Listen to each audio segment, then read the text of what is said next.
My name is Gerald. I am 72 years old. We used to watch television together every night after dinner. That was our thing, Joan and I, for 38 years. She would sit on her end of the couch with her legs tucked under her, and I would sit on my end with a glass of water, and we would argue pleasantly about what to watch and then watch it together. And that was the architecture of our evenings. And I never once thought about how much it meant to me until the night it became something else entirely. I do not remember the exact first time it happened, but I remember when I started noticing it as a pattern. We would be watching something, a movie, a series, something ordinary, and a scene would come on. A couple in bed, a man reaching for a woman, anything intimate.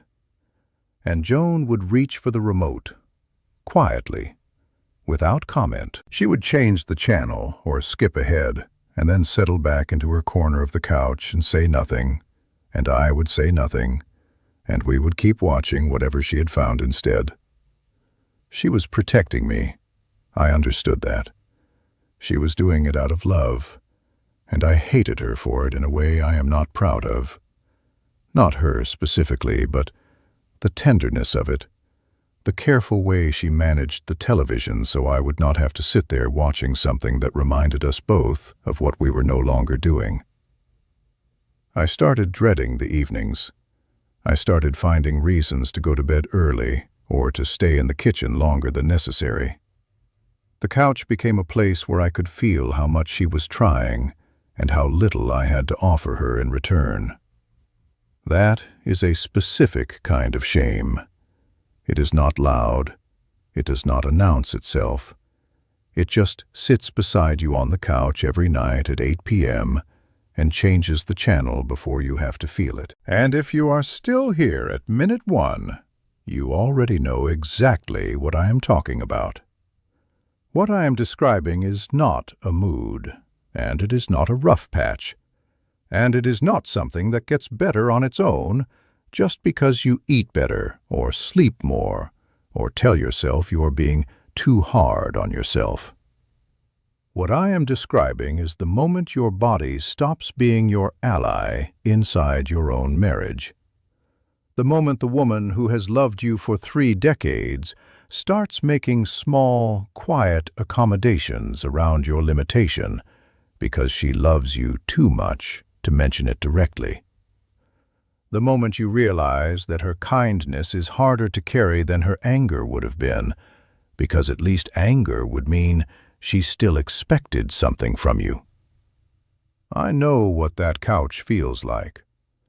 I know what it means to sit 3 feet from your wife and feel an ocean between you that neither of you built on purpose. According to data that the National Institutes of Health has published, and that most men never read, over 52% of men between 40 and 70 experience significant erectile dysfunction, and by the time a man reaches his late 60s, that number is closer to 2 out of 3. The majority never tell their doctor. Most of their doctors never ask. There is an entire dimension of male suffering happening in complete silence inside living rooms and bedrooms across this country, and the medical system processes it by occasionally handing out a prescription and sending the man home. You are not the only man who has sat on that couch. You are not the only man whose wife has changed the channel. But here is what I need you to hear before anything else. You are not at the end of anything. You are at the beginning of understanding something that nobody ever gave you the information to understand before. By the end of this video, you are going to know 3 things that your doctor has never had a 20-minute appointment to explain to you. What is biologically happening inside your body that caused this? And I mean the actual mechanism, not the surface-level version. What almost every man your age is doing wrong when he tries to fix it. And the one change I made Something I stumbled onto through a conversation I never expected to have that gave me back something I had quietly accepted as permanently gone. If you are watching this alone right now, if you are in a room by yourself because being near her tonight felt like too much, I am asking you to stay with me for 20 minutes. I needed someone to tell me what I am about to tell you when I was 67 years old and first starting to understand that something was wrong. Nobody did. I lost almost 4 years. I do not want that for you. And when we are done, I'm going to point you to the pinned comment sitting at the very top of the comment section under this video. Because what I found is in there, and I want it to be the first thing you see when you are ready to look. Now let me start with the biology, because nothing else I say will make sense until you understand what actually broke and why. The first thing happening in your body, and this one surprised me more than anything else when I finally understood it, is a collapse in your circulatory system at the cellular level. Your body produces a signaling molecule called nitric oxide. Its job, among many things, is to communicate with the smooth muscle tissue lining your blood vessels and instruct it to relax and expand, a process called vasodilation. When vasodilation occurs correctly, blood flows where it needs to flow, in volume, with pressure, with the efficiency the body was designed to operate at. After the age of 50, nitric oxide production in the male body enters a documented and measurable decline. Research suggests that by the time a man is in his late 60s, he may be producing 50% or less of the nitric oxide he produced in his 30s. And in the specific tissue that governs male sexual function, a structure called the corpus cavernosum, that reduction in nitric oxide means a reduction in blood flow that no amount of mental effort, relaxation, or patience can override. You cannot think your way through a vascular deficit. The corpus cavernosum requires blood. Blood requires vasodilation. Vasodilation requires nitric oxide. And nitric oxide requires biological support that the aging male body has largely stopped generating on its own. I spent a long time believing I was doing something wrong before I understood this. I thought it was psychological. I thought it was stress. I thought if I could just relax enough, or want it enough, or stop being in my own head long enough, something would change. What was actually happening had nothing to do with my head. It was happening in my blood vessels, at the cellular signaling level, and the solution was never going to come from trying harder. There is a category of plant-derived compounds, and I came across this in the research I was doing during the worst of it, that work directly on this same vascular pathway.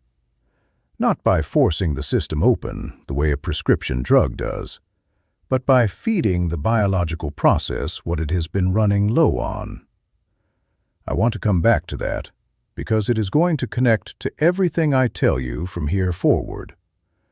And when I do come back to it, I will also remind you where to find it, because the pinned comment below this video is where I left those details, pinned right at the top so you cannot miss it. The second pillar of what is happening in your body is hormonal. And this is where the medical system fails aging men most completely, even when it is trying to help. When a man finally gets to his doctor and admits something is wrong, the standard response is a testosterone panel. The number comes back. The doctor says it is within the normal range. The man goes home thinking his hormones are fine, and nothing changes. What almost no doctor takes the time to explain in a standard appointment is the difference between total testosterone and free testosterone. Total testosterone is the headline number. Free testosterone is the fraction of that total that is not bound to proteins and is therefore biologically available for your body to actually use.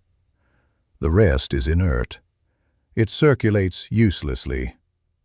A man can have a technically normal total testosterone number and simultaneously have critically low free testosterone, meaning his body is holding a resource it cannot access. Then there is an enzyme called aromatase. Every man has it.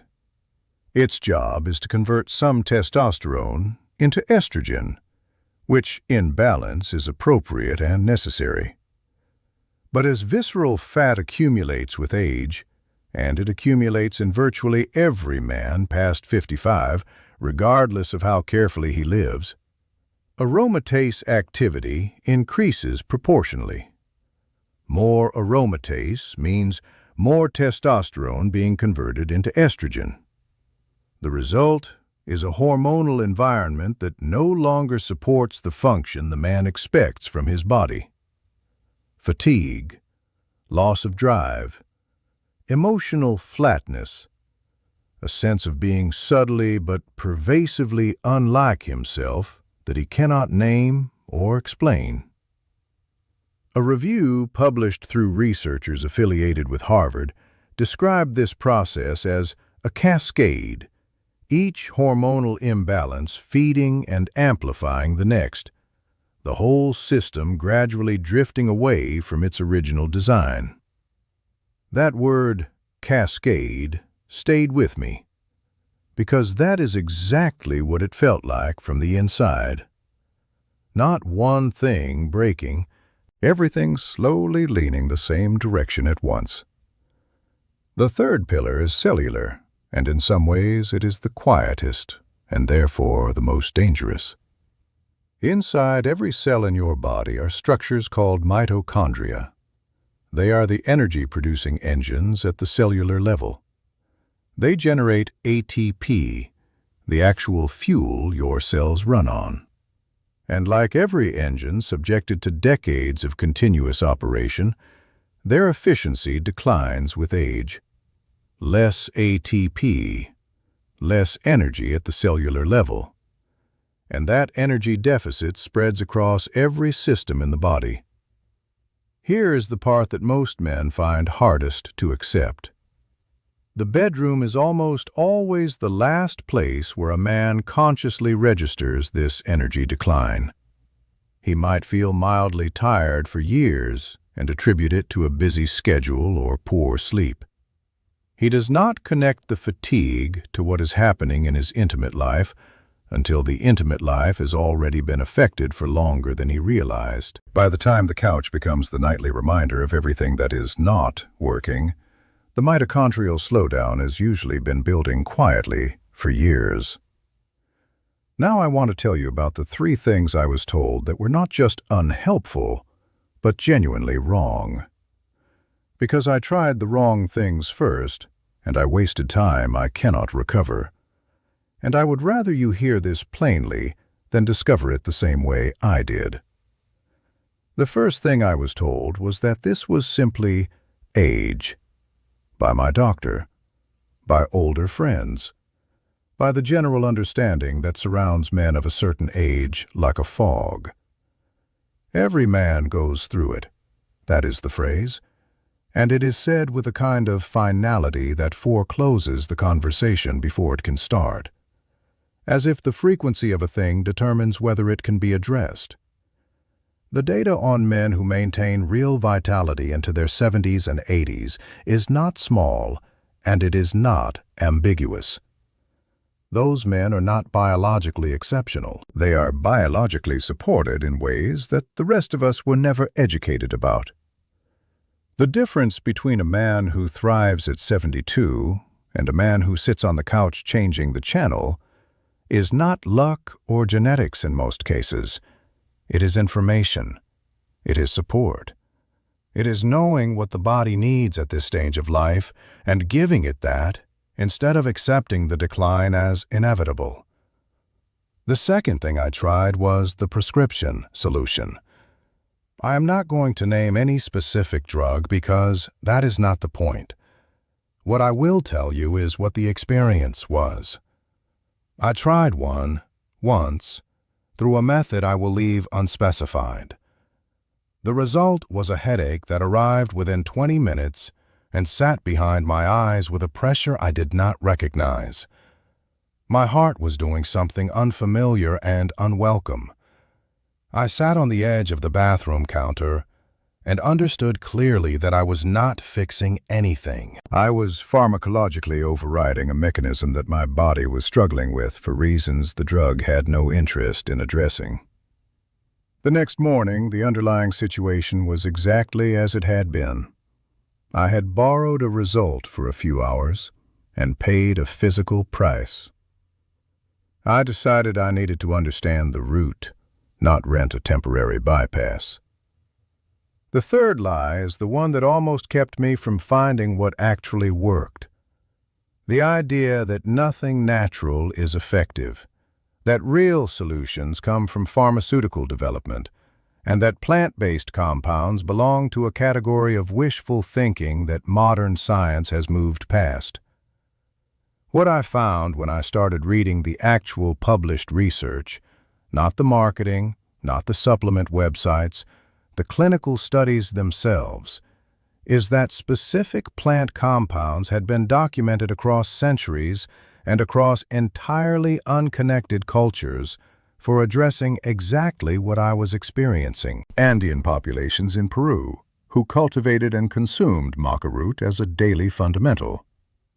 Chinese herbalists who documented epimedium across generations with a specificity that does not resemble guesswork. Ayurvedic physicians in India who prescribed fenugreek and ashwagandha for male vitality with accumulated clinical precision. Practitioners across Eastern Europe and parts of Africa who observed tribulus terrestris with a consistency that appears in the literature again and again. These were not folk remedies in the dismissive sense of that phrase. They were protocols refined through observation over centuries by people who had no reason to document things that did not work. When I started reading the studies, the real ones, I kept finding the same 9 compounds appearing across different research teams, in different countries, across different decades. Maca, tribulus, epimedium, saw palmetto, fenugreek, ashwagandha, alpha-lipoic acid, milk thistle, piperine. 9 names I could not pronounce at first that kept surfacing in research on exactly the 3 pillars I just described: vascular support, hormonal regulation, and cellular energy. I want to walk you through what they actually do because the mechanism is not complicated when it is laid out plainly. And after I do, I will remind you again where to find what I found, because the pinned comment below this video, the very first one at the top of the section, is where I left it for exactly this moment. Maca root does not add testosterone to your body. That is not its mechanism. What the research documents is that maca operates on the communication pathway between the brain and the endocrine system, specifically the hypothalamic-pituitary axis, in a way that recalibrates the signals the brain is sending down to the hormone-producing glands. Your body already knows how to produce what it needs. Maca tells it to stop turning the volume down. Think of it as a recalibration signal rather than an addition. You are not importing hormones. You are restoring the conversation your brain and your body used to have fluently. Epimedium contains an active compound called icariin. The Chinese have used this plant for centuries and gave it a common name that translates in a way that leaves very little ambiguity about what they observed it doing. Icariin works on a specific enzyme called phosphodiesterase type 5. That enzyme, when overactive, restricts blood flow in the corpus cavernosum. Icariin inhibits it. This is notably the same enzyme that prescription medications target through a completely different and significantly less aggressive mechanism. The difference is that Icarian supports the body's own regulatory process rather than pharmacologically forcing an override. Tribulus terrestris works on luteinizing hormone, which is the signal the brain sends to stimulate testosterone production. When that signal weakens, production falters, regardless of what the total testosterone number on a lab report says. Tribulus supports the signal pathway itself. It reactivates the conversation between the brain and the system that the aging body has been letting go quiet. Fenugreek contains compounds called furostenolic saponins that have been studied in clinical trials for their effect on sex hormone-binding globulin, the protein that renders the majority of circulating testosterone biologically unavailable. By reducing binding activity, fenugreek increases the pool of free testosterone the body can actually put to work without introducing a single unit of synthetic hormone. Saw palmetto protects the hormonal environment by managing the conversion of testosterone into DHT, a more potent metabolite that, when present in excess, disrupts both prostate health and the broader endocrine balance that male vitality depends on. Its effect is protective in the truest sense. It preserves what is still in circulation. I spent the better part of a year tracking all of these down individually, ordering maca from one supplier, tribulus from another, failing to find epimedium in any form I trusted for the first several months.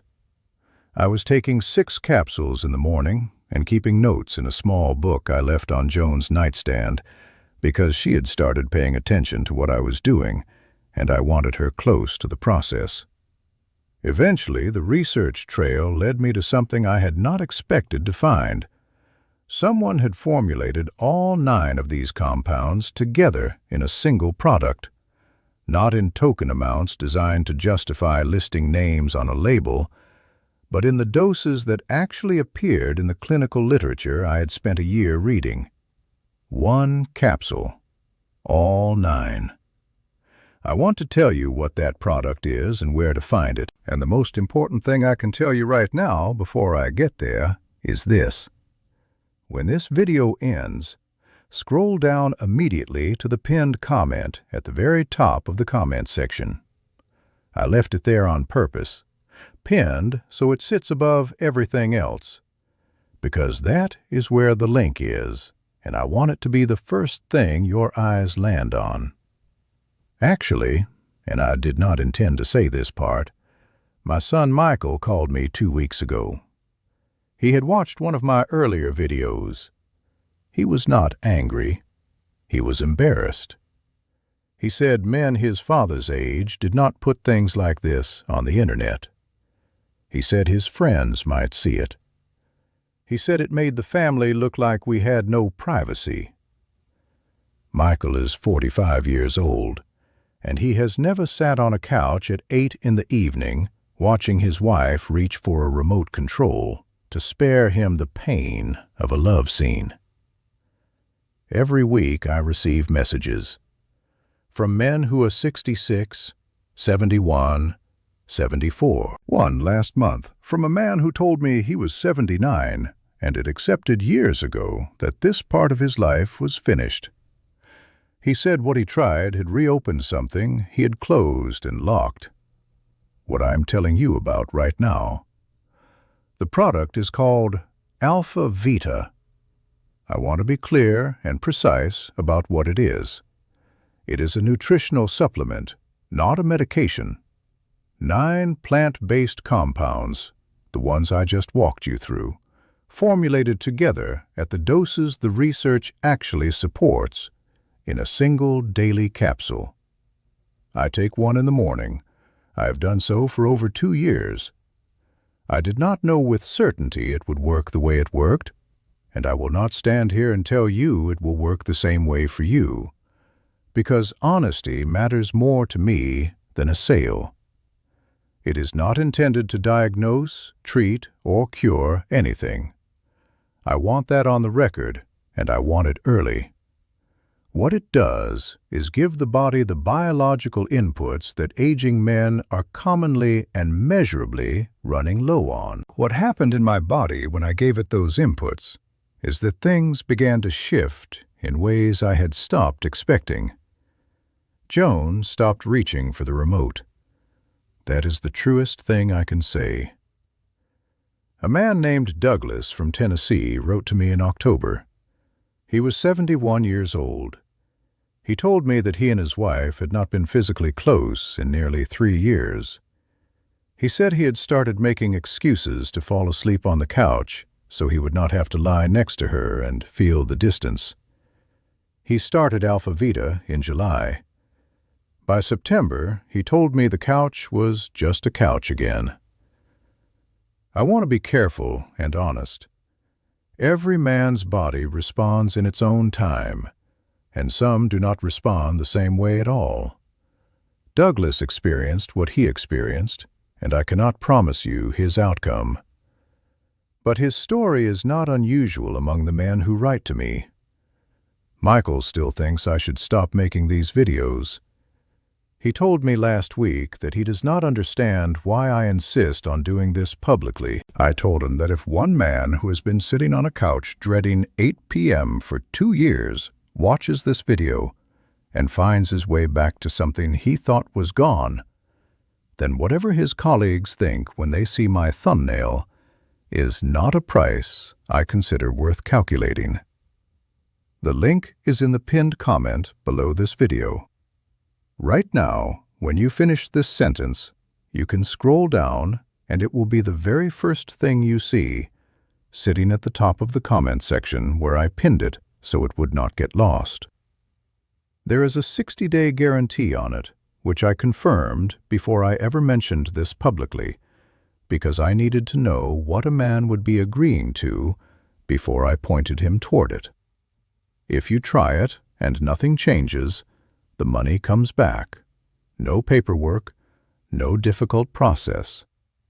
That matters to me because a man who has spent 2 or 3 years in silence deserves to be able to try something without risking anything he cannot afford to lose. Read the ingredients yourself. Look at the doses.